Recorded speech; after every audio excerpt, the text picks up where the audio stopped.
Magandang araw sa inyong lahat. So ngayong araw na to, nandito po tayo ngayon sa Banay-Banay, Davao Oriental. So ito pong pinapakita ko sa inyo, ito po yung hybrid seed production. Yan po mga matataas na palay, yung mga may bunga na po. Yan po yung male, no? Yung lalaki. At yung mga maliliit naman, yung nasa gitna, yan po yung female o yung babae.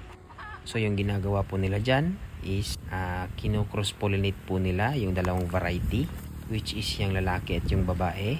At yung bunga po niyan is yan na po yung hybrid o yung finished product. At sa proseso naman ng kanilang pag-pollinate, ang ginagamit po nila dito is lubid. Hinahatak po nila magkabilaan yung lubid. Sa ganyan paraan kasi mas mapapadali yung pollination process po nila. Hindi na po sila nagre-rely sa mga pollinators at saka yung sa hangin. Yung ginagawa na lang po nila para mas madali is lubid na lang po yung ginagamit nila at tinahatak nila pagilid para ma-uniform yung pag-pollinate po nila. So yun lang yung konting nalalaman ko about pollination dito sa Banay-Banay area. Hindi po ako expert neto pero yan lang po is based po sa mga nalalaman ko. Salamat at happy farming!